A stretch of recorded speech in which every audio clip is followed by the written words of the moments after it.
Et coucou à tous! Est-ce que vous êtes prêts pour une nouvelle histoire?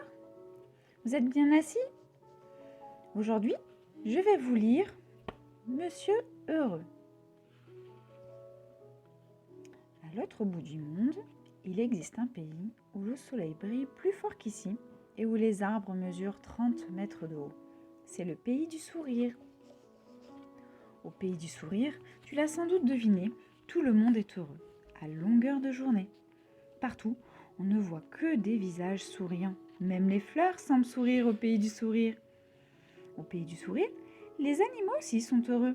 Si tu n'as jamais vu sourire une souris, un chat, un chien ou encore un ver de terre, va vite au pays du sourire. Voici l'histoire de quelqu'un qui habitait au pays du sourire et qui, par un curieux hasard, s'appelait Monsieur Heureux. Monsieur Heureux était tout rond et heureux. Il vivait dans une petite maison au bord d'un lac, au pied d'une montagne, tout près d'une forêt. Un jour, alors qu'il se promenait dans la forêt, Monsieur Heureux découvrit quelque chose de vraiment extraordinaire.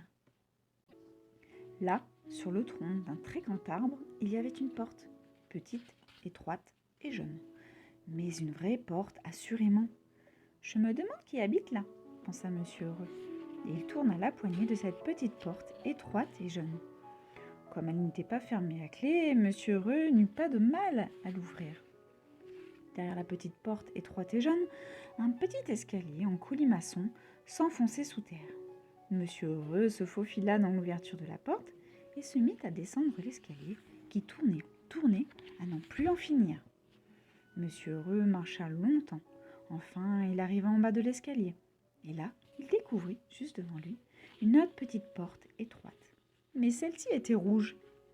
Monsieur Heureux frappa à la porte rouge. « Qui est là ?» demanda une voix triste. « Entrez, entrez. » Monsieur Heureux poussa doucement la porte. Que découvrit-il? Assis sur un tabouret, un monsieur qui lui ressemblait trait pour trait. À cette différence, qu'il n'avait pas du tout l'air heureux. En vérité, il avait l'air extrêmement malheureux. « Bonjour, dit Monsieur Heureux. Je m'appelle Monsieur Heureux. »« Ah, vraiment ?» répondit en reniflant le monsieur qui ressemblait vraiment à Monsieur Heureux. « Eh bien moi, je m'appelle Monsieur Malheureux. Je suis l'homme le plus malheureux du monde. »« Pourquoi cela ?» demande Monsieur Heureux. « Parce que c'est ainsi, » répliqua Monsieur Malheureux. « Ça vous plairait d'être aussi heureux ?» demanda Monsieur Heureux. « Oh, je donnerais tout au monde pour être heureux. Hélas, je suis si malheureux que je ne pourrai jamais être heureux, » répondit Monsieur Malheureux désespéré. Monsieur Heureux prit aussitôt une décision. « Suivez-moi, dit-il. »« Où donc ? Ne discutez pas et venez, » répliqua Monsieur Heureux. Et il sortit par la petite porte étroite et rouge. Monsieur Malheureux hésita un moment, puis se décida à suivre Monsieur Heureux. Ils montèrent l'escalier en colimaçon qui tournait à n'en plus finir et se retrouvèrent dans la forêt. « Suivez-moi, » répéta Monsieur Heureux.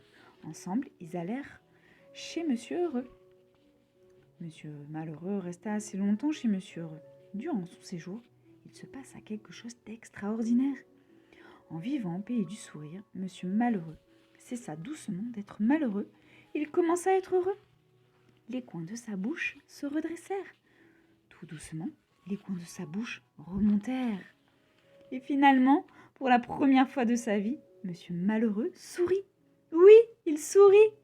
Et il rit, d'abord tout bas, puis un peu plus fort, puis très très fort. Enfin, il éclata d'un gros rire bruyant, tornitruant, énorme, colossal.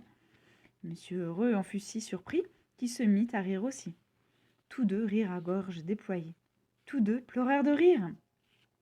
Monsieur Malheureux et Monsieur Heureux riaient encore quand ils sortirent de la maison. Ils riaient de si bon cœur que tous les gens qui les voyaient les imitaient.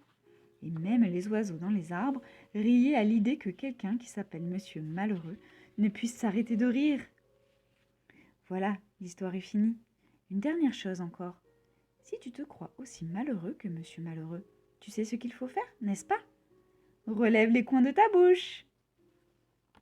Et voilà, l'histoire est terminée. J'espère qu'elle vous a plu. On se retrouve très bientôt pour une prochaine histoire.